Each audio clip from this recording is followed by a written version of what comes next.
So, as I was saying, the first thing you want to make sure you do is to pick a topic specific enough. And like these, for example, a professional topic like management or leadership is too broad, but something like leadership in finance or software development management, right, a more specific kind of focused idea about that could work. Second, so you want to be able to identify a specific audience for your blog, right? So who is going to be interested in reading your blog, right? Who are you writing for? You know, as you think of your topic, you should be able to identify, people who would be interested in reading this blog are X, right? So think about that, and think about the specific audience that you would be writing for. Third, you need to nerd it up, geek out, whatever you want to call it, right? So this is something that's going to be, if you do the personal interest-driven blog, right, the personal blog, it's going to be something that ideally you should already know quite a bit about. If you're doing the professionalization blog, it should be something that you're passionate about learning more about, right? Something that you're already, this is what I want to do. I really want to learn more about this community. So you need to be ready to, geek out on this topic, right? Hopefully, the more passionate you are about the topic, the more interested you're already in it, the easier it's going to be to hit that 600-word count each week, right? So think about things that you're already spending time, reading, watching, doing during your week, right? If you watch a lot of sports, consider doing a sports blog. If you read a lot of comics, consider a comics blog, right? So these are the kinds of topics where you already have a lot of opinions and a lot of thoughts about the topic itself. So just to jump back to the syllabus really quick. So coming up on the 14th, right here, right, you will need to submit a document on Blackboard that contains all of this material, right? So your potential blog topic, your proposed URL, your proposed audience, and a list of 8 to 10 blogs to read and follow on a weekly basis. So I've created a kind of just a sample here, right? So you can kind of see this document. In this example, I'm talking about the stand-up comedy scene in Hampton Roads. So here's that's my topic. Here's the URL that I'm going to try to get. Here's the example of people who I think would be interested in this blog.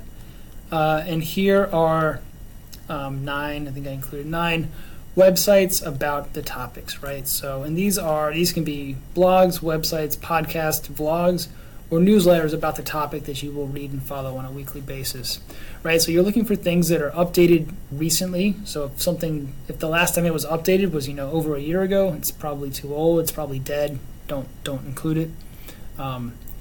You need to think of things, websites that you can visit every week or two to see new content, to learn of what's happening in the community, what's happening in the conversations, what are people talking about, right? And just to note, so even though, my example is about the stand-up comedy scene in Hampton Roads, most of these websites are not specifically related to Hampton Roads. And so that's fine, right? So if you're doing something very specific and kind of localized, but you can't find, a bunch of other blogs about that, that's no problem. What you want to think about is looking for blogs that are about that topic, but maybe happening in different spaces, right? So if you're doing something very specific to Hampton Roads, or you're all at a distance, if you're doing something very specific to your community, it's fine if you're following websites that are not specifically related to that topic in your community, but look for websites that are kind of related to that topic that you could then, how can you translate the material that they're talking about to your blog topic about your kind of specific localized version of this topic, right? So if you're in Charlottesville, Virginia, and you're writing about bike riding in Charlottesville, maybe you'll look at blogs or, writings about biking in other similar-sized cities to Charlottesville, right? So you can kind of use that as a starting point and look for content in that way.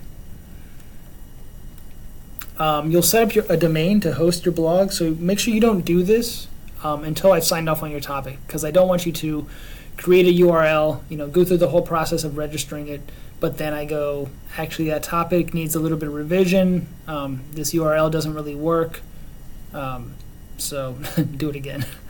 So don't do this until I've signed off on your topic. Once you submit this material on the 14th, on this Friday, my goal is to spend that weekend getting you feedback as quickly as possible. So hopefully, by that Sunday, you will know whether or not your topic is good to go. If my schedule allows me to do so.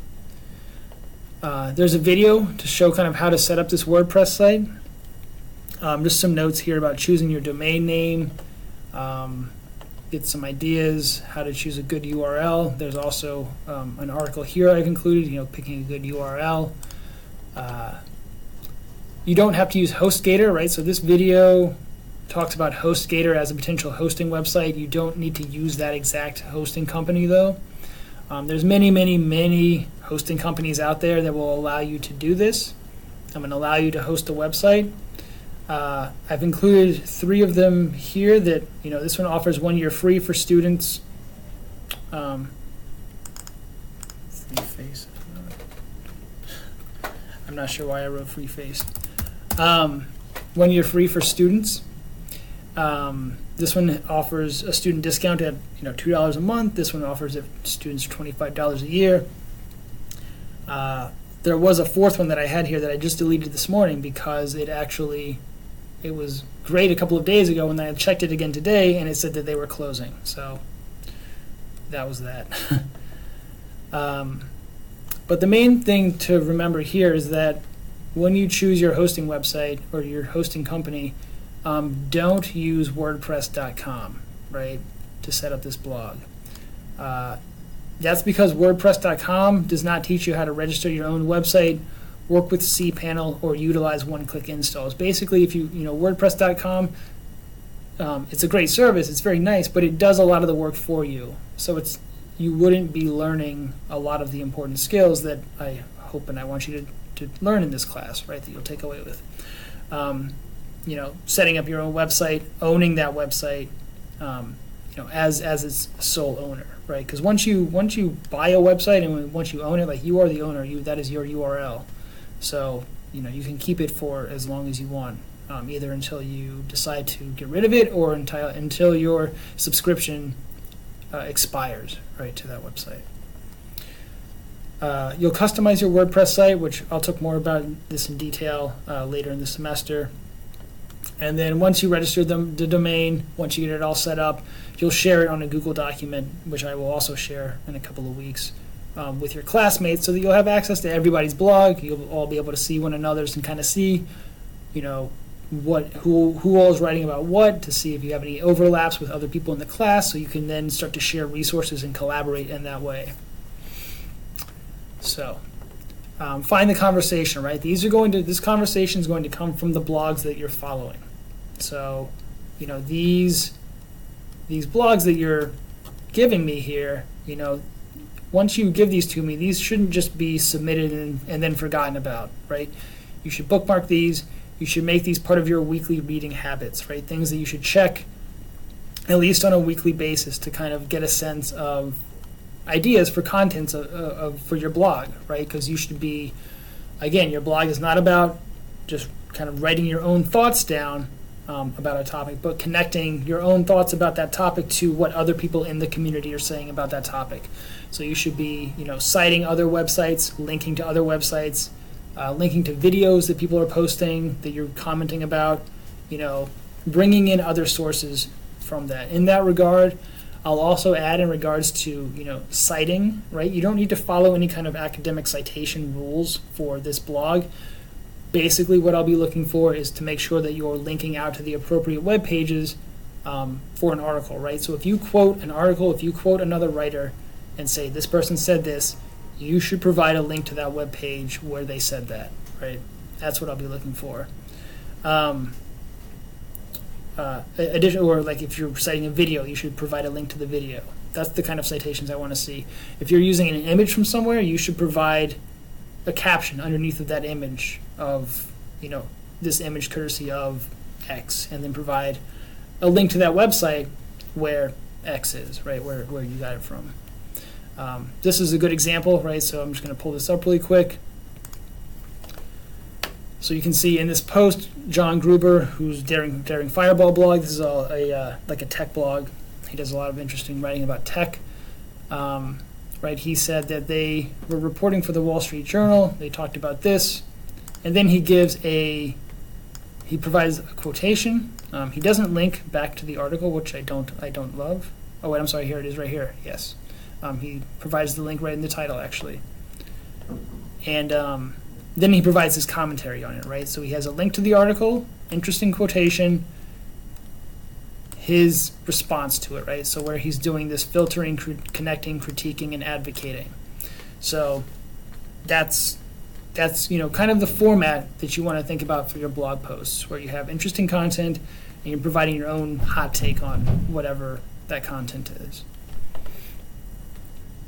So yeah, you can read the rest of that. The assessment, like I said, at the start of each week, so typically on Monday, right, because all of your blog posts are going to be due, once you start writing and doing your posts, they're going to be due on Sunday night, right? All your 600 words will be due Sunday night by 11:59. When I start assessing your blogs on the following Monday, I'll be doing it solely based on word count on a week-to-week basis, right? So if you miss a week of posts, if you don't hit that 600 words, it will result in a 5% deduction of the blog's total score, right?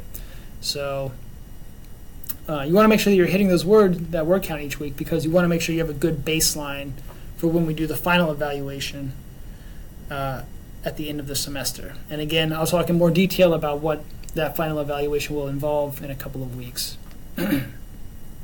So all this to say is that, make sure you're posting to your blog on time and you're hitting that minimum word count. I've tried to provide this visual timeline to give you a sense of how all of this material, I know this is a lot of stuff in this particular document, I've tried to give a timeline breakdown of what's happening which week, and kind of what you should be anticipating doing. Once you get past this, right, once you get past the await the feedback stage from this topic submission, and you go ahead and register your domain, create the approved URL, install WordPress, and then write your first blog post, you're off to the races, and you can just kind of go at your own pace, right? People have asked if they can write ahead of time. Yes, you can write. Like, you could, if you want to write 600 words in week 3. 600 words, and say you want to write 600 words in week 5, but then you have another 600 words to write as well.